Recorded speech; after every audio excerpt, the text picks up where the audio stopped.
Hey guys, we're Kelly and Gail. In a previous video, we got our RV and repaired a leak. Looking good! In this video, we're covering some of the items that we got off of Amazon. Most of the items that we got are to prevent any future damage of our RV, to also help with wear and tear, and for safety. There are also some items that we got that are luxuries or nice to have, so we're going to share those with you in this video. We will link everything in the description below, so you'll be able to access what we purchased in case it's something you're interested in as well. I hope you enjoy the video. If you have any questions, be sure to comment and let us know what you think. The day we picked up our RV, it was super windy and the travel trailer was jerking against the truck back and forth and side to side. As soon as we got home, we went and picked up some sway bars that will help stabilize it so it doesn't move as much and it becomes more of a single unit with our truck. Hey, check this out. Look what we added, what Kelly just added. It's a snap and zap. So we ordered it for an F150. Ford, if you didn't know. It snaps on his current mirror. We'll show you how it works. All you do is take the top of it, lock these two in, and then snap it down. This one you got to push a little. There's an adjustment in here if these mirrors get real loose. There's a set screw in there that you got to actually come from the bottom to tighten that screw. And it'll keep the mirror from wiggling if that's your problem. Very simple, easy. I like it. So you get those on there, and then just pop it down. And now this one you gotta work with it. Don't be afraid. There you go. Okay, so you got the regular mirror, which is unaffected, and then you got that's adjustable. It's manual, adjustable. Yeah, and your truck mirror still works. Right. Like normal. You got the blinker light on the thing still shows because it's a clear window. So it's an extender and you can see the RV in the back better.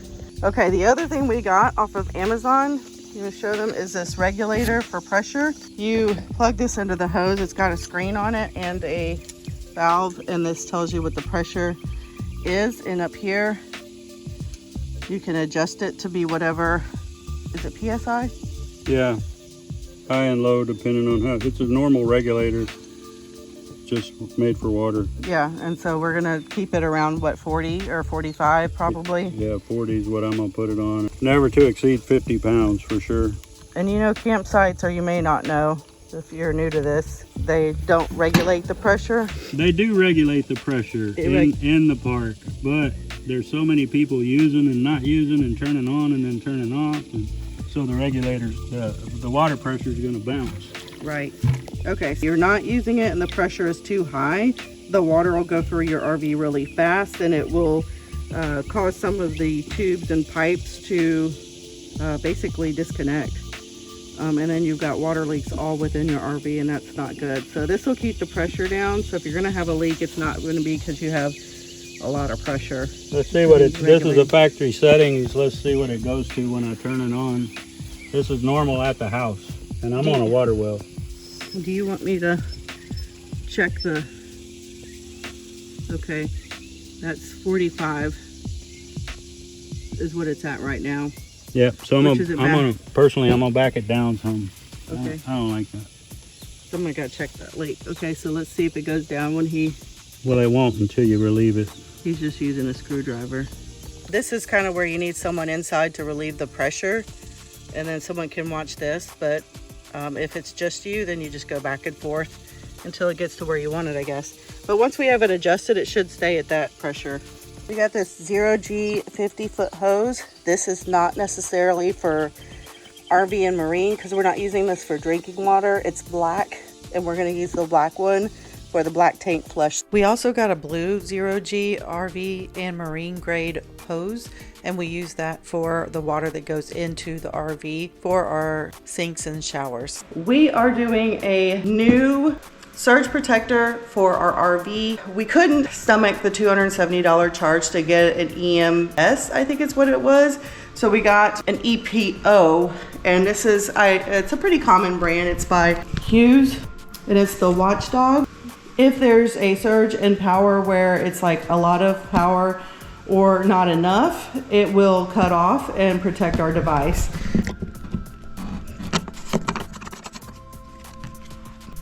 Here's the unit. The side of it does tell you what the error codes mean. This also lights up at night.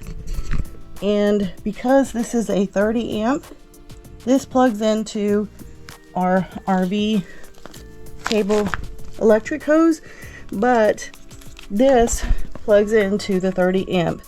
And if you're doing this at your house, you do need an adapter, which we have here. It's just, it converts from the 30 amp plug to this. Okay, so I'm going to take this 30 amp adapter and I'm going to plug it into the top of this unit here. That's simple. Now I can plug this into our regular outlet. This is here, so you can attach it to a pole and someone can't steal it. And then you have this also where you can loop something through. When I plug it in, we'll look at this here. As long as this lights up and there's no error code, you're good to go. If the face is red, there'll be an error code and let you know what the error code is. And then that's when you can look on the side of the unit to see what the problem is. So I'm going to plug the RV into this. So we had this in the RV and it just like sloppily drooped like the water. It just kind of like sagged. So we've heard good things about this Oxygenics one. This is like a quick lever. You can turn it off and on. The water's way better when you turn it on. Like it uses less water actually. It oxygenates the water and makes it feel like it has more pressure than it actually does. So all we did is disconnect the one we had here and reconnected with the new hose, and that was it. It came with a swivel mount and all, but we don't want to take that off because less is better, I think, when it comes to holes. So we got these and we're going to install them. They're X chocks that go between the wheels. There's one, and this is the other one for the other side. So we got two because we have 4 wheels. It comes with 2 locks that you can pick the code. It gives you one that starts with 3 zeros, and then you can choose the code and set it. And it comes with a manual thing to tighten and loosen this, but it also came with this, which you can use for your drill. And we're gonna try to go ahead and put them on there. It's supposed to help stabilize the unit so it doesn't wobble so much when you move around inside of the RV. And it's, I guess, helps not roll around besides the chocks that you use. Ours are pretty far apart, but if your tires are too close together, you might want to make sure that you have ones that will fit. The other thing I got were these covers, because if you can look in there, there's just like a triangle and it's an opening, and typically mud daubers and hornets and wasps get up in there. This has a spring and a tool that you just hook it here, stick it in there, twist it to hook on there, and it's on real tight. Like some people talk about how theirs is real loose. This one was real tight. I'll make sure you know which one I got. But some of them have bigger openings, so you can find square ones or rectangle ones. You can also find square, I think, and round. So these are just 2 separate ones that came together, and now the mud daubers can't get on it and it's secure. So nice. The other thing we got that we really probably don't need is this magic cap. This goes on the end cap here. You can see here by the little nubs it attaches to the sewer hose. So when you store it inside there, just like you do with this, it's the same thing that one does, but this is magnetized. You can see these 4 metal pieces, they magnetize onto the center here. And then we'll just take this cap and put it over here because we don't have one. So just assume like the hose is attached to that and it just quickly magnetizes. It's good and secure and strong, and then you just pull it off when you need it. So that's pretty nice and convenient more than anything, but not a necessity. One other thing is we got 1 set of these magnets for it's by Camco, so it's 4 trailers, but they have them up here where they magnetize really easy and they hold really well. But these doors, I forget the name of them or how they are, but when you open it, they don't, like, they kind of stay still, but there's complaints of the wind pulling them. at least on mine. And so twice the wind closed and closed the store for us, and we didn't want that. So we're going to attach the magnet. Okay, so we put the silicone behind it to protect the weather, or from weather, and then these screws have a rubber thing on it. And so there you have that. He's gonna somehow figure out how to get it on that side.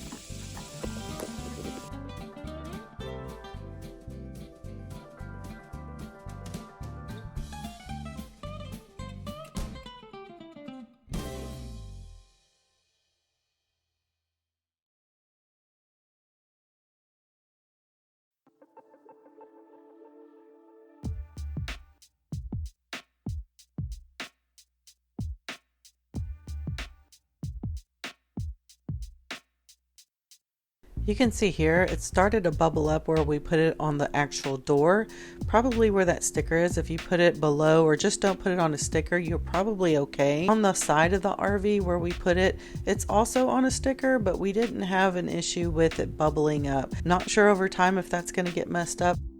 Here's the roll down shades, and if you notice, you can hear this noise. So if you walk in the trailer, these just constantly, they just make this noise. So it doesn't really matter where it is. I thought if I got these furniture pads and attach it to the back of this, it would stop that knocking around. If I just shake in the trailer, all that rattling is from there as well.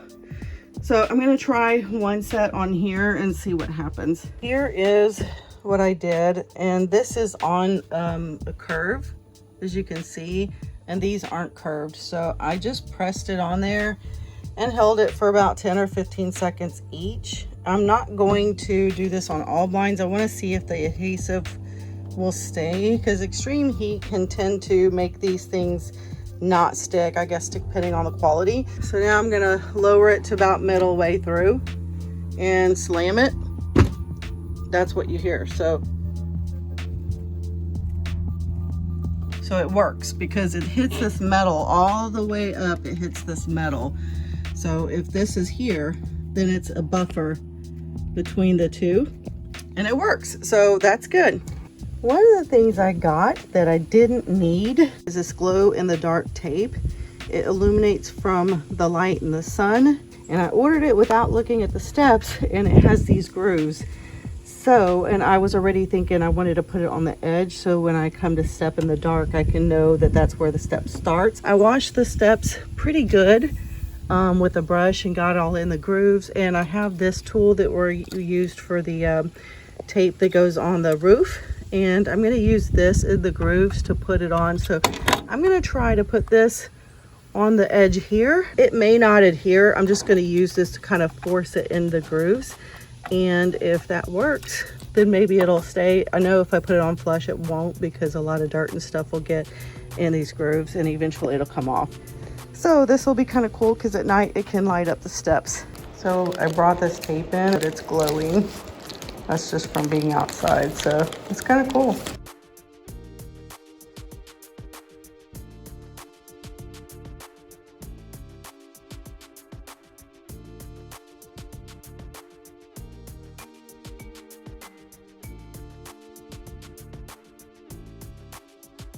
We got these little containers that have a clear window, and when you spin this, it has an opening for wide as well as a shaker.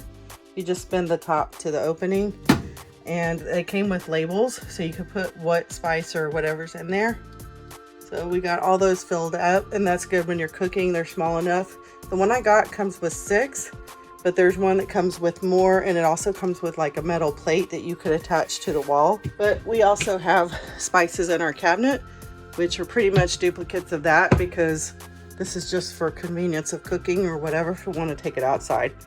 So we also read when people are doing the sewer emptying of their tanks, the sewer hole, if you will, is real far down and extra loose. So we got this, which is I don't remember what you call it, like a cone. So you put it in there, and it's got like the edges, the rivets will hold on to the edge of the sewer, and then you connect your sewer hose in there and it fits nice and snug every time. No odors, no leaks. So we won't be showing the use of this, but this is what it, kind of the idea. And yeah, so we'll try that when we need to, but we're just gonna put this in the RV for future use. Here is another thing that we got for camping. It's Solar Helix. It's an origami solar lantern that collapses down. Here's a power button so you can see how it works. Different brightnesses, and then it blinks and then off. It's all solar powered. I got 2 of them. It has a little thing you can hang something through on, and it's just like origami, and you just twist it open. And there's a little hole, if you pull on it, there's a little hole right here. And that is what allows the air to come in. And so now it's just a little square box. You push the button, the light goes on. And it's quite illuminating. I've actually used these in the house to get around. So these are LED lights, so it doesn't get hot and it will last longer. To close it, you'll need to kind of let some of the air out. You just push on it a little bit, hear the air come out, and then go ahead and twist it, and then it goes back into place. You can press it. There you have it. Pretty neat. I love this thing. Well, that concludes this video. I hope you enjoyed it. If you liked any of these items, I do have them linked in the description below, so you can go straight to it if you wanted to purchase it yourself. Let me know what you think and which is your favorite. Be sure to stay connected. Our next video will be our maiden voyage.